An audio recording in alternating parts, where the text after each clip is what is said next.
You've now got 4 races in a row where Lando's form has been fairly exceptional. He's driving like a champion, dare I say. Minutes after the Grand Prix, he was already like, we weren't fast enough. That's the kind of mentality that you need. It's got to be a fight, fight, fight approach right now for him.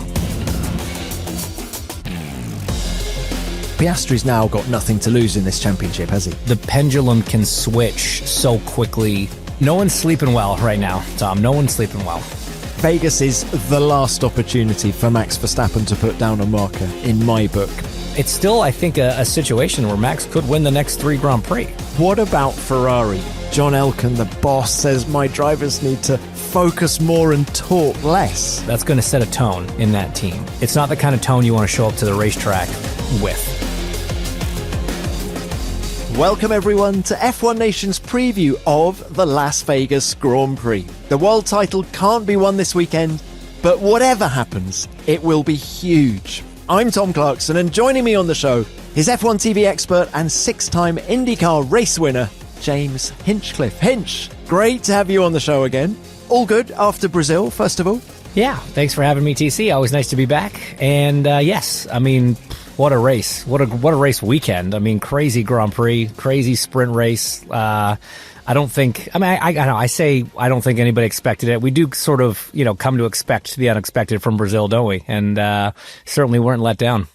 Yeah, that is now the norm there. But we've now got 3 race weekends to go. It's getting tense. It doesn't matter who you support. And the trio of races are coming back to back to back. The season's going to be over before we know it. We'll talk about the title contenders in a minute, but can we start by taking a look at this, I think, unique Las Vegas circuit? It's so different to any other one on the calendar, and I'm not only talking about the backdrop. How do the drivers approach Vegas, Hinch? I think with a little bit of caution, to be honest. It is a very challenging circuit, certainly, and you got to think the closest thing to it on the calendar is Baku, street circuit, some obnoxiously long straights, a lot of slow corners, not a lot of quick stuff, but at the same time, such different conditions, night race, very cool. And that really just changes the dynamic for certain teams, certain cars. And, the drivers themselves, no one has a lot of experience here. This is only the 3rd year of the race, and 2 kind of sets of data points is not a lot for drivers and engineers to go off of when you consider, other racetracks and how much information they have to prepare with. Hinch, there's a lot to follow up on there. Can we start by the time of the race? It's a little bit less nocturnal this year. It's gone from a 10 p.m. start to an 8 p.m. start. I actually had a look at the temperatures. The ambient will be a little bit warmer at 8 p.m. as opposed to 10 p.m. Will that have any ramifications on performance, first of all? My general belief is that the difference won't be that much. I think, the people that have excelled there and excel in cool conditions will still, we're still going to be on the cooler side of the spectrum for what we race in. And so I think we're not going to see a huge fluctuation in that necessarily. Year-to-year performance, you can't go off of. I mean, cars change, things change. You kind of have to more look at who's been performing well at street circuits, who's been performing well in cool conditions in 2025. And, it's again, some of those numbers are the same, but it does, for example, still take a little bit of the advantage away from McLaren, who can do much better with tire management in the much hotter races. I do still think that Mercedes is strong in cooler conditions. Ferrari potentially could be strong. They've been there or thereabouts in Vegas the last couple of years, but they've been not great, necessarily in similar tracks this year. So we won't know until FP1. And it's a track that rubbers in, right, as the weekend goes on. I mean, yes, the asphalt is still quite new, but I mean, it's worth emphasizing. It is a proper street track that is going to get grippier and grippier with every session, isn't it? Absolutely. And, I think year 1, there were no support series there. At least year 2, there was something else, on the undercard, which does help clean the track off quicker and essentially makes track evolution even higher because you have multiple series putting rubber down and cleaning the surface off. But we've had actually a couple races in a row with fairly high track evolution.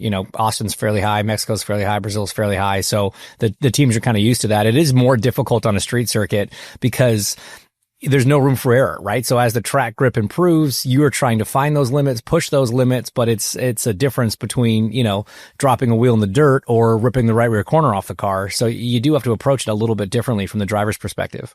And Hinch, with your helmet on, just tell us about the approach. How different are you driving in FP1 as opposed to quali? Are you building up? How much margin are you leaving in FP1 that you're not leaving in quali? Well, it depends who you are. I mean, Verstappen seems to leave no margin at any point and goes out his first run and is a second and a half quicker than the next quickest car, who is intelligently building up to it. But such is the genius of Max Verstappen. But certainly, no, you do have to build up to it, I think, a little bit more cautiously at a track like Vegas, because it is a street circuit, because the walls are so close. But again, because of those cool conditions as well, we don't do a lot of races in this sort of temperature range. And so I think making sure the tires get into that proper window, it is so important with these Pirellis is having the surface temp at the right point by the start of the lap, managing it throughout the lap. And I think it's probably going to take an extra run or two for, drivers and engineers to kind of figure out what sort of prep they need and where that sweet spot really is. Okay, look, the focus then is going to be on the 3 title contenders. Let's deal with the McLaren guys first. Lando Norris is 24 points clear of Oscar Piastri. With 3 races and a sprint to go, that means there's 83 up for grabs. Lando can win the championship now without winning another race. He's that far ahead. How much of an advantage is that? It is definitely a big advantage, and it's even bigger now than it would have been, had McLaren been able to keep up the relative form that they had in the first half of the season, when it was just almost a foregone conclusion of a McLaren 1-2. It's just which guy was in front, and you were sort of swapping that, 7 points back and forth. Now it's not a foregone conclusion. And so it makes the job of the hunter that much more difficult in some perspectives, but it also can benefit you, because if you're the guy that's leading and there's 2 cars in between you and your championship rival, you're taking more than that 7 points away. So it is a bit of a double-edged sword, the fact that whether it's McLaren's performance has dropped off or the field relatively is caught up, the fact that it's not just the 2 of them trading first and second places anymore, it complicates it a lot. And so even with that, relatively healthy advantage, Lando's right. He cannot let up. He cannot rest on anything. It's still all to play for. I mean, 83 points, you said? That's a lot of points up for grabs. It's, 4 times what he has, basically. It's, no one's sleeping well right now, Tom. No one's sleeping well. Well, he's sleeping the best of the 3, surely. I feel we've seen a slightly different Lando at the last couple of races, certainly. A confident Lando who doesn't make mistakes. All those little errors that were creeping in earlier this year and have done in previous seasons seem to have been eliminated. He's driving like a champion, dare I say. I think that's a very good way to put it. The little mistakes that we would see from him in the first half of the year, I always saw them as, when the internal pressure was high. He's always been very good with the external pressure. You put him on track in a wheel-to-wheel battle. He's very rarely making mistakes. He's very rarely putting a wheel wrong that opens an opportunity up for a driver to get around him. He's been very, very strong in that sense. His mistakes were, leads Q1, leads Q2, messes something up in Q3. That was kind of a more common thing. And that's why Brazil, that first run in Q3 was, I think a lot of people were saying, oh no, here we go again. And what was so great about that performance is he put on his next set, went back out and, blitzed the field by 2.5, 3 tenths, whatever it was. So that shows you that he is driving with an incredible amount of confidence and he's not letting those mistakes creep in. He had the same thing in Mexico. It was such a dominant entire weekend, both weekends really. You can't fault a thing that he's done over the last, 8, 10 on-track sessions, really. So he tries to shy away from saying things like momentum. He said he didn't believe in momentum, right? And to a certain extent, I understand what he means. The pendulum can switch so quickly through no fault of your own. So that's where there's a little bit of a difference. I think from a driver's performance, pure performance of what a driver has control over, where he's at right now is a very good spot. His confidence is in the exact right place, but it's checked He's not getting cocky. He's not getting arrogant about it. He was mad that he didn't beat Max by more than 10 seconds because if you look actually at the data in the Grand Prix, had Max not started from pit lane, McLaren might not have won that race. And so even though he wins the race by 10 seconds, I was giving him a little bit of flack for it on the post-race show, but I actually really respect that approach because even in the minutes after the Grand Prix, he was already like, we weren't fast enough. How do we do better next week? That's the kind of mentality that you need. It's got to be a fight sort of approach right now for him. This episode is sponsored by Square, the toolkit built to help you run your business, keep up with demand, and grow through the busiest time of year. And with the holidays creeping around the corner, which means more customers, more orders, and most likely more chaos, having the right tools can make all the difference to staying ahead of the rush. And luckily, Square gives you everything you need to keep your business running smoothly, whether it's taking payments, managing inventory, staffing, or even setting up an online store. Square lets you do it all from one system. And right now, listeners can get up to $200 off Square hardware when you sign up at square.com/go/F1Nation. And it's not just built for big businesses either. It works just as well for pop-ups, salons, cafes, repair services, whatever your setup, Square flexes with you. I've started spotting more and more small businesses using Square. You can tell straight away. One-tap payments, instant receipts, personalized offers, and service that actually feels focused because they're not wasting time on clunky tech. The holiday rush is coming. Square helps you run faster, sell smarter, and stay in control, even when things get busy. And why wait? Right now, you can get up to $200 off Square hardware at square.com/go/F1Nation. That's SQUARE.com/go/F1Nation. Run your business smarter with Square. Get started today.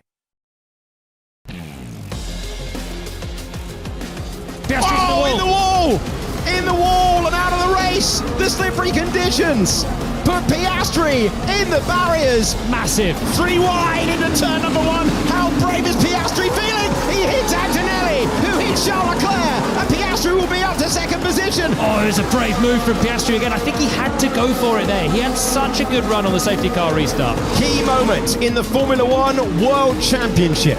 Oscar Piastri has been given a 10-second time penalty. Let's talk about Oscar Piastri. He's been through a bit of a blip when it matters in terms of the championship. Oscar's been suffering for a few races. That's when Lando's peaked.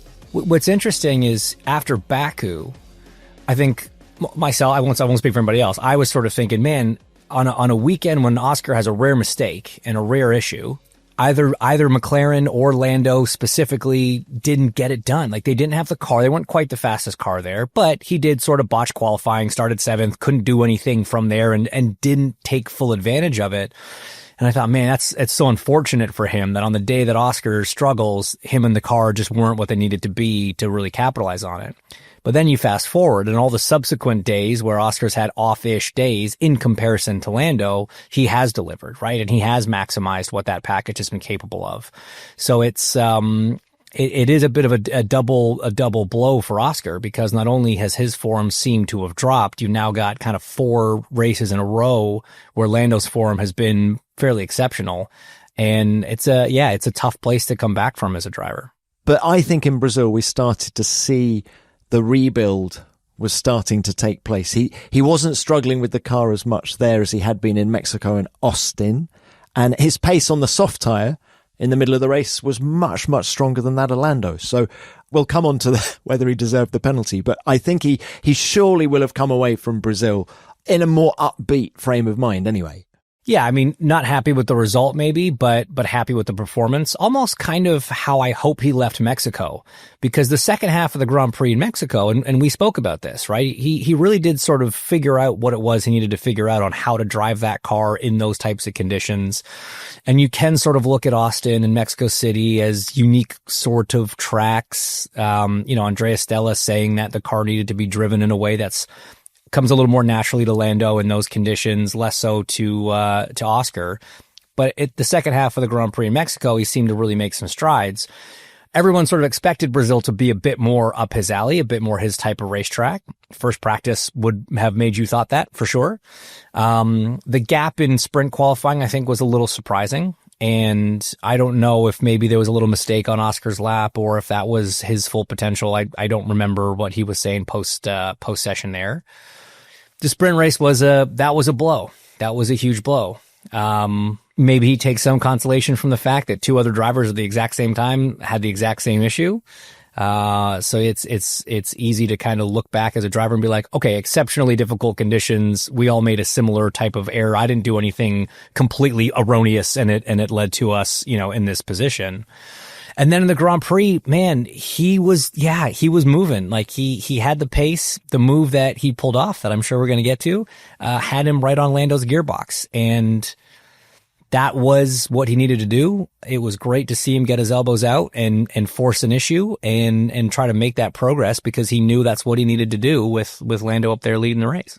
Well, Andrea Stella, team principal, said after the race that the 10-second penalty was harsh for the move down the inside of Kimi Antonelli that, of course, then threw him into Charles Leclerc in a race-ending accident for Charles. Stella says it was harsh.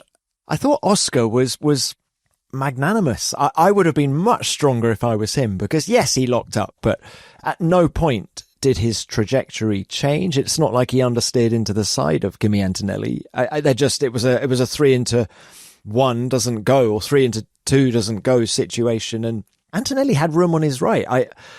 I thought it was harsh. The way the rules are written, he was either going to have a 10-second penalty or no penalty. And if we want racing drivers to race, there was enough doubt in that to not give him a penalty. And then you start thinking, well, where would he have ended that race? Could he have beaten Lando Norris? And it's unfortunate that a decision in the stewards room has ramifications as large as it was. As they did in Silverstone, right? I mean, it's not the first time that Oscar's been on the receiving end of this. And I think the overwhelming majority of people agree that it was a harsh penalty. I really don't think any penalty was needed at all.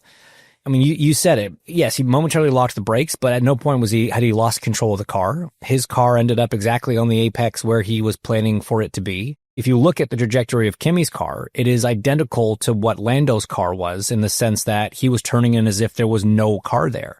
If we were talking about a 90-degree street circuit, where the line is very narrow and the track is narrow and there's a wall on the exit, maybe you're going to be more forceful in getting your car down to the apex on the racing line in that scenario because going wide might lead to you hitting the wall. Turn 1 in Brazil, you could be 4 car widths off the apex and still make turn 2. It's not a corner that's like that. Charles was 2 car widths at least wide of Kimi. He had locked up and kind of missed the corner a little bit. And while, yes, I do feel bad that Charles ends up out of the race as a result of the contact, at some point you've got to say, guys, going 3 wide into a corner, you're going racing. And you have to accept that there are risks to that. And if you come up with, the DNF or the damage as a result, you went in 3 wide. You should go in 3 wide. That's racing. That's what we're here to do. But penalizing the guy that really didn't, I don't know. Again, I'm with you. I don't believe in the penalty. I think it was the wrong call. And as a result of that penalty, Piastri's now got nothing to lose in this championship, has he? He's just flat out for three race weekends and see what happens at the end, isn't it? There's no pressure on him now, really. Yeah, I mean, he's kind of like how Max was coming into Brazil, right? Max came into Brazil in basically a must-win situation, or at the very least must beat both McLarens. He didn't do that. For all intents and purposes, Max is out of this championship. I know we've said that before and then retracted that before, but I really do kind of believe that this time. I think Vegas is going to be so important for Oscar because on paper, it probably shouldn't be a track that he beats Lando, especially with the form that he's on right now. Where Qatar is, Qatar's a track that you would, I don't want to say expect Oscar to be ahead, but you expect it to be a very close fight at worst. Maybe Oscar comfortably ahead at best. With a sprint race, more opportunity for, more points to be gained there. So making sure the gap doesn't grow before they get to Qatar, I think is going to be very, very crucial for Oscar. If Lando beats him in Vegas, it gets exponentially harder for him to claw that back. And Vegas is the last opportunity for Max Verstappen to put down a marker in my book, because if you look at the 2 previous races we've had there, McLaren have been nowhere. You know, it's been all about Mercedes and Ferrari. Mercedes last year, Ferrari the year before. Okay, Max Verstappen won the race in 23, but it was Ferrari on the front row. So I think McLaren are going to go into this weekend. It's a bit of an unknown. Lando was certainly unsure about their prospects after the race in Brazil. So Max has to capitalise on this. So, and actually, when I said to him after the press conference in Brazil on Sunday evening, look, how do you fancy your chances going forward? He said, I have no idea. Look at us this weekend. Look where we were on Friday compared to where we are today, Sunday, with the fastest car in the field. So he said, I don't know what to expect at these last races, but he's Max. They're Red Bull. I feel that car has enough performance in it for them. They're going to find it. They're going to find that performance at these last races. It might be hard work. It might mean having to do what they did in Brazil if they don't find it early doors in the weekend, but I think they will. That's my gut feeling about Red Bull in Vegas. What about you? I completely agree with that, but I just also don't think that this is his last opportunity to have a good shot at it, because look at what they did this weekend. They were nowhere, relatively speaking. I mean, not even relatively speaking. He went out in Q1 on pure performance, which I learned this weekend has never happened before in his career, which is insane. But the team took a good hard look at it, took the car to Parc Fermé, made the changes they need to change, and look what the pace became in the race. And I think that's why Lando was so stressed, was because on paper, Vegas should be a them track anyway, a Red Bull track compared to McLaren. But based on that pace, there's nothing to say we're going to get to Qatar and Max can't fight for the win there. There's nothing to say we can't get to Abu Dhabi and have him be fighting for the win there. That's a track that we know that team and that driver can be very good at, regardless of what anyone else is doing. So it's still, I think, a situation where Max could win the next 3 Grand Prix. But Hinch, can't count him out. He's 49 points back. I don't think he's going to win the championship. But for the neutral, that's the gutting thing, isn't it? The gap is now so big to Lando that Lando can just manage it now if he drives intelligently. And this is the part that I wonder if Red Bull's frustrated at, because, you know, there was a lot of talk in Brazil about kind of how they approached setting up the car. They brought maybe a slight, I don't know, it wasn't even a modified floor, I don't think. I don't think it was any updates from any of the teams in Brazil. Yeah. First time this year. Right. But they were doing something different, I heard, with the floor, or were trying to make it work a certain way because on paper, the numbers were saying it was better. Well, the lap time was arguing that fact, and they stuck with it. Whatever setup philosophy they went with obviously didn't work. And then again, you look at the pace in the Grand Prix, and they're all going to be sitting there thinking, if we had just figured this out one session sooner, and I'm sure a lot was learned that weekend, and they probably have a better sense of how to keep the car in that window for these last 3 races. But again, I'm kind of with you. It's a little bit too little too late in terms of the Drivers' Championship, but we'll see. We'll see. And to go back to what you were saying at the start, Vegas is very similar to Baku in terms of the long straights and the slow 90-degree corners. Who won in Baku this year convincingly? Max Verstappen. That man, Max Verstappen.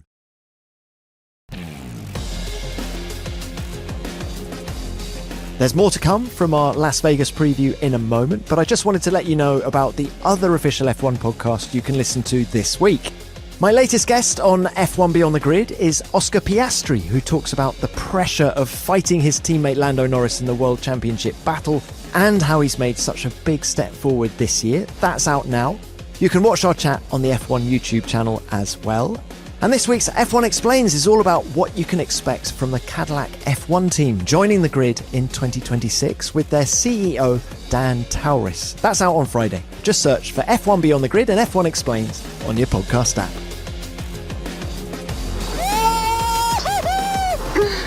Vegas! George Russell wins the Las Vegas Grand Prix. Viva! Oh, boys, again. Whoa! Come on! What about Mercedes then, Hinch? Last year's winners. Do you think Mercedes go to Vegas as favourites? Probably. I think if you're just looking at, pure numbers and all the rest of it, it's probably between them and Red Bull as in terms of pure favorites. The performance last year was unbelievable. I think a lot of the traits of that car still exist this year. I think it's better in other ways, maybe stronger even. Of course, the rest of the field will have made, adjustments and figured certain things out from last year to make their cars more competitive. But yeah, I think with the way George has been driving and what we know about that car and that track, you would think that they're right up there with Max in terms of, who you expect to be quick right out of the gate. Everyone talks so much about how cooler conditions help Mercedes, but that's in a race situation. That doesn't explain the advantage that Russell had in qualifying over one lap, does it? That's just raw performance. It is, but it's also, again, we talk about the tire temps and the tire prep. And when you have a car, what was so drastic about the Mercedes last year and why it excelled in cool conditions is because it was so hard on its tires. It overheated them in anything that was moderate ambient to high. That in cooler temps, when other teams were struggling to get the tire into the right window for qualifying, Mercedes could do it quite comfortably just because of the characteristic of the car. So I don't think it's as much a pure performance thing as it was their ability to kind of exploit and get the most out of the tire, whether it was qualifying conditions over one lap or race conditions over a stint. I think that's part of where that advantage came from. They've done a lot to mitigate that because we don't have a lot of cool Grand Prix in a year. We have a lot of hot Grand Prix in a year. And so you'd rather it the other way. It'll be interesting to see if they still have as much of an advantage, because if anything they've done to try to reduce the amount of energy they're putting in the tire over one lap has actually made it harder to get to those optimum temperatures in the cooler ambience. Well, and the last time we had these three Pirelli compounds, the C3, 4 and 5, was in Singapore, a hot race in which George Russell dominated Saturday and Sunday. So you're right. Maybe to be better in Singapore, you're going to be worse in Vegas, but we will find out. What about Kimi Antonelli? This is the first time he's going to be racing in Vegas. As I said a moment ago, he put one over Russell in Brazil. He was very cool under pressure in the closing stages when he had the giant Max Verstappen closing in on him. Have you seen enough now to understand why Toto Wolff was so keen to put him in the car at such a young age? Yes, for sure. But I also think it's important for people to remember that they didn't plan on putting him in the car at quite such a young age. Lewis had another year. Like, Lewis wasn't supposed to be leaving, right? They wanted Lewis for another year. They wanted Kimi to have a second year of F2 and come in with a little bit more experience, more TPC testing, more FP1s, all that stuff. So I do think that's an important thing to remember whenever you're looking at anything that Kimi does or doesn't do in 2025. He came in less prepared than Mercedes planned for him to be in their ideal world, perfect grandmaster plan, right? When you take that into consideration and you look at, what he's done this year, you can certainly see why Mercedes thought there was potential there and why they think he could be, a world champion in the future. There is still a lot of polishing to do. I think that's an undeniable truth, and I don't think Kimi himself would argue that fact. But when you see him put together a full weekend like he did in Brazil, it's going to give everybody a lot more confidence. Everybody in the team, everybody, outwardly, I think can take a lot from how he performed, because the race itself, obviously super impressive, fighting off Max, maintaining the race pace, was never threatened by George really. But that's, to me, honestly, the least impressive part of the weekend, which is kind of highlighting how impressive that weekend really was. A track he's never been to, and qualifies P2 for the sprint. In the sprint, difficult conditions, caught out some very established, successful, and experienced drivers. He was fine, held his own, brought it home P2. Backed it up in qualifying for the Grand Prix, and then executed great in the race. Little turn one thing with Piastri notwithstanding, survived that and did a great job in the race itself. And when you look at where Kimi's had some kind of up and down weekends, there's always a session where it looks like the kind of pressure gets to him. And it always seems to be, again, it's that internal pressure, because you could go all the way back to Australia, right? His first ever Grand Prix. On the racetrack, wheel to wheel, he was fine. He is not intimidated by the guys he's racing against. He is very competent. His racecraft is very impressive for a rookie. His spatial awareness is very impressive for a rookie. Again, turn one in Brazil notwithstanding. But that's why like the battle with Max was very impressive, but it wasn't as impressive because we've seen flashes of that from him already this year. It was more the ability to execute, to back up strong performances. Because once you qualify P2, finish P2, when you go into Grand Prix qualifying, that expectation is exponentially higher than had you qualified 7th and finished 6th in the sprint. And that's the kind of pressure that he has had, I think, more trouble with this year. And it didn't faze him, and he executed. So I think it was a big weekend of growth for Kimi, or shows a lot of growth. Okay, Lando Norris doesn't believe in momentum, but I think Kimi Antonelli can. I do feel he's building something now. I think he's got to be careful about that, to be honest. I think he's got to have more of the Lando approach, because I think a lot of what has hurt him at some races has been expectation. You know, it's been talked about a lot. Like, this is not an original thought for me by any stretch, but when the European season started, his form really took a dip, right? So he started the year at a bunch of tracks he'd never been to. He's now ending the year on a bunch of tracks he's never been to, and he's bookended his year with some pretty good performances. In the middle, at all the tracks he's raced at extensively, performing below expectation. And I think that's part of the problem, is the expectation was higher. They came in like, oh, well, you know, you did so well at these tracks you've never been to. Just wait till you get to a place you've done 1,000 laps around. And that expectation, I think, got to him and led to kind of a rougher period of performance. You then get away from those tracks back to sprint races at tracks he's never been to. One practice session before going into qualifying for the sprint race. But I think that's what's important, is off the back of this. So Mexico, he beats George. Brazil, he beats George every session of the weekend. He's got to get to Vegas with tempered expectations. This is a complete reset. We are not in Brazil anymore.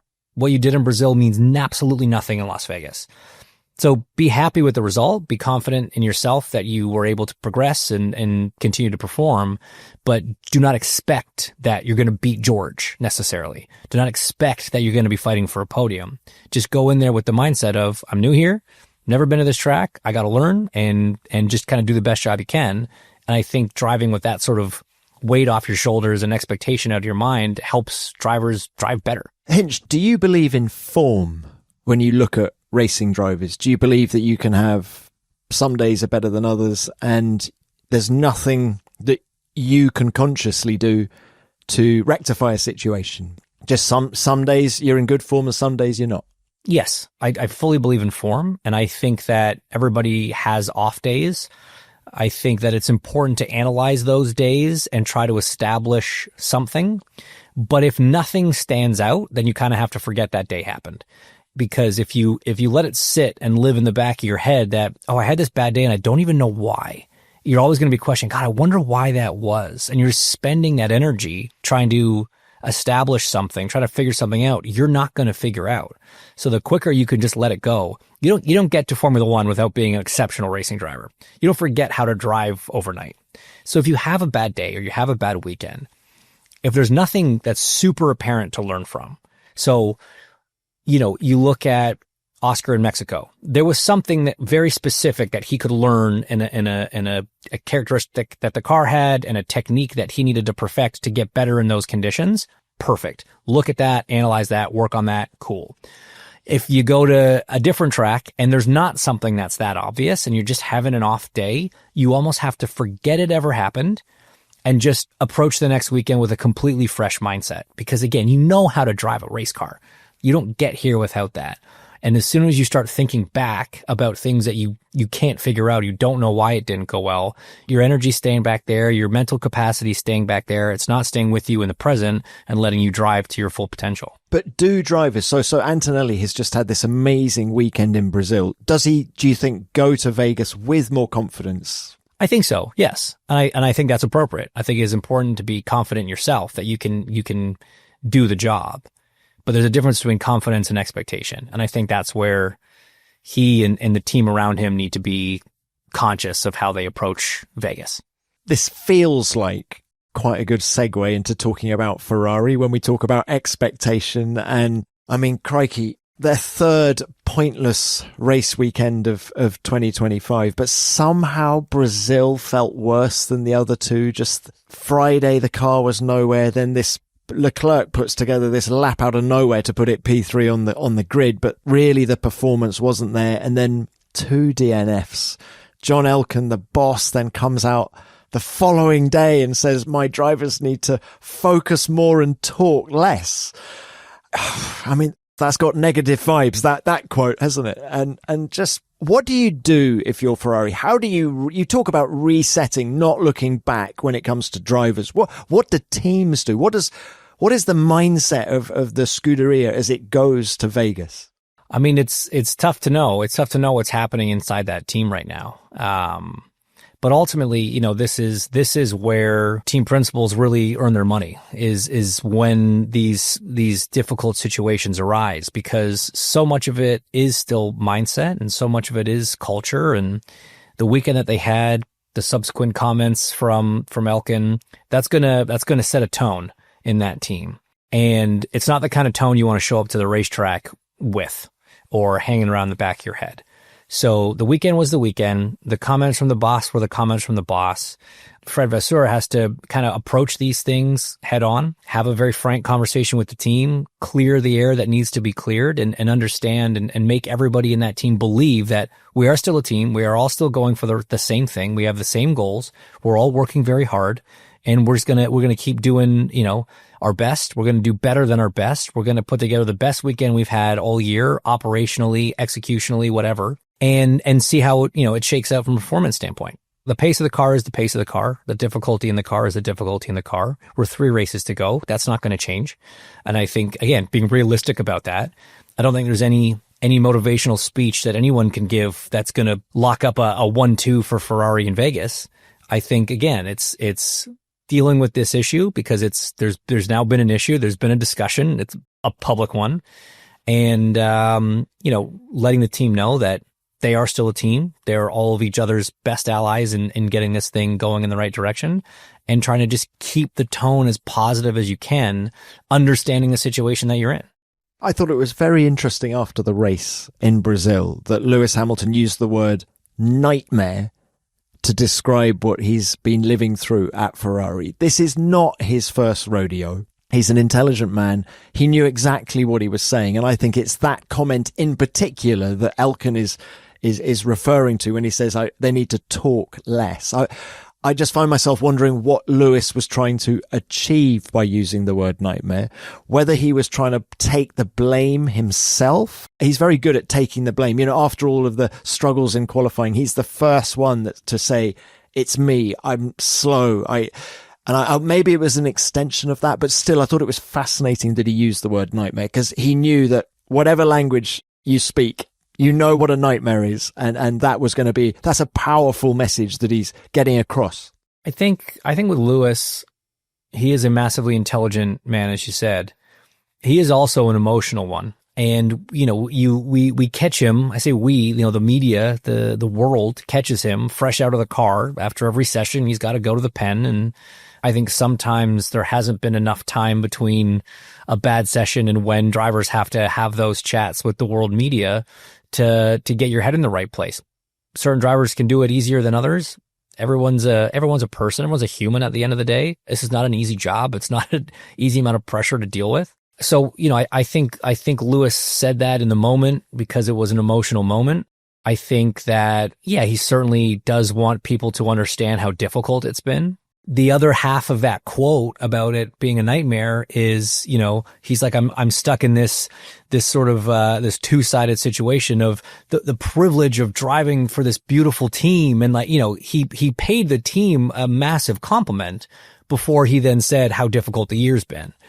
So, you know, I think Lewis is very aware that it's a privileged position to be racing for Ferrari in Formula One, but this is also a guy that has won over 100 Grand Prix and 7 World Championships and didn't come here to finish 7th. So it's tough for people to sometimes grasp how challenging that position can be in for a driver. But again, part of the job is knowing what to say and when, knowing what not to say and when. And I think, you know, Elkann's comments are a little bit of a reminder of, hey guys, even when it's going poorly, like we can have those discussions behind closed doors, but when there's a microphone in your face, sorry, you got to have to toe the line a little bit. And it sucks that drivers can't always just speak their mind, but that's the reality of the situation. And you know what you sign up for when you get into this business. Vegas in 2023, they finished on the podium last year. Do you think this is their last opportunity of 25 to get that elusive first victory? It's certainly their best one of the three remaining.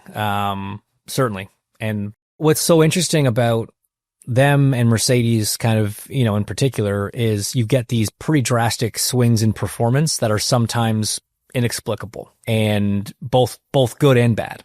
So for all we know, we could show up and they could be 1-2 on the grid again. And even they will look around and be like, yep, not entirely sure where that came from, but we'll take it and see how it goes on Sunday. Now let's go further back down the order, because in the constructors battle, there are just 12 points covering Racing Bulls in 6th, Aston Martin in 7th and Haas in 8th. It feels that Ollie Behrman is carrying the Haas team at the moment. He's done 4 consecutive points finishes. He's outperforming Esteban Ocon. He was brilliant in Q1 and Q2 in Brazil. There was a little bit of me that thought, my goodness, is he going to be in the top 3 at one point on the grid? Let's start by talking about him. You wrote an article on F1.com recently, actually, Hinch, about him and his rookie season and his future. Just what are the main headlines for you in terms of the job that Ollie's doing? I think the main ones are, you look at qualifying head-to-head with a vastly more experienced race-winning teammate. You talked about that run that he's on, 4 consecutive Q3 appearances, 4 consecutive points finishes. That's also ignoring a run of 4 consecutive 11th place finishes that he had kind of in the middle of the year. So, I mean, he's been there or thereabouts. And, look, it's a car that the midfield's just so close, right? And until I think his 4th in Mexico, they were 9th in the constructor standings. He was getting those points finishes. They were 9ths and 10ths. You're getting 1 or 2 points when Sauber throws a podium up at Silverstone and gets a haul of points. That's hard to come back from when you're only getting 1 or 2 a weekend. But the fact that Ollie's been consistently doing that, and Esteban has not been as consistent in contributing, and then you have, that kind of breakout performance from a result standpoint. He's kind of helped get them back into that conversation. And it's funny because I feel like we went into Brazil with that same spread of 12 points, but everybody scored points and it's moved around, but the overall spread's the same. But within that, little pocket, it's changed a bit. And it's such a fun battle to watch. There's so much pride on the line. Obviously, there's the money on the line for those teams, but there's just so much pride right now because it is such a close battle. And one Sunday can swing it because you get a result like that 4th in Mexico or like Nico's 3rd in Silverstone, double points for Racing Bulls. And it can really change the complexity of it and the look of it. But Behrman, the highlights for sure have been his single lap pace has been phenomenal from the get-go. His racecraft is getting better and better. His consistency is getting better and better. And he's doing it, with a smile on his face and with a youthful exuberance that I think is kind of refreshing in Formula One right now. Are Haas going to finish 6th? Do you see them getting those 12 points over Racing Bulls? 12's a lot. 12's a lot to outscore them by because the Racing Bulls is a competitive car and Hadjar has been bulletproof all season long. Lawson has been a bit more fluctuating, but when he's on, as we saw last weekend, he's on. The two of them are often finishing close to each other when Lawson's on a strong weekend. So I think it's going to be very tough to outscore them by 12 points. I think Haas could get 12 more points by the end of the year, but that's at the same time with Racing Bulls having 0. I find that one a bit of a stretch. All right. What about Aston? Aston are only 2 points ahead of them in P7. Yeah, I think that's much more plausible. The thing with Aston is, as much as you hate to say it, the last kind of half the season, there's only been one car scoring points. Even in Mexico, Haas, Ollie was 4th. Esteban was in the points as well. He was P9, right? So it was a double score for them. I don't know the last time Aston had a double score.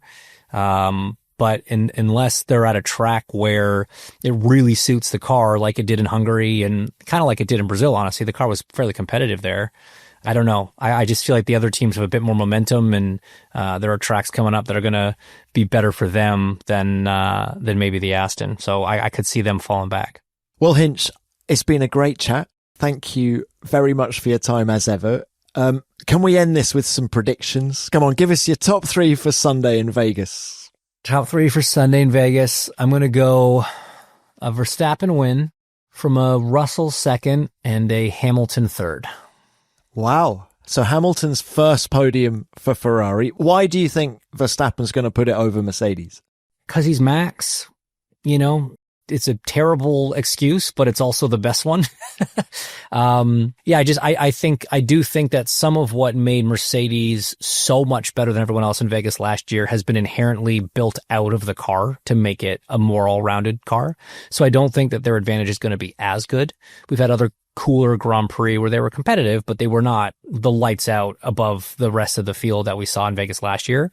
And I think the Red Bull is just at a very high level right now. Max is always at a high level, and they just have a way of pulling out results when they need them, don't they? So, I think advantage to a very slight degree to Max going in.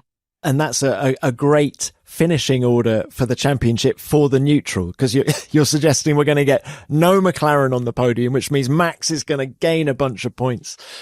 It's going to be a brilliant one. I actually still think Russell can do it. I feel there's something about him in Vegas and street tracks. I thought his performance in Singapore earlier this year, those 2 laps good enough for pole in quali. There's something about Russell. So, and also, he will have had his nose put out of joint by Antonelli in Brazil, so he's going to be pushing hard from the outset. Well, Hinch, thank you so much. Great to speak to you, and I will see you in Vegas. I cannot wait. Look forward to it. Thanks for having me on.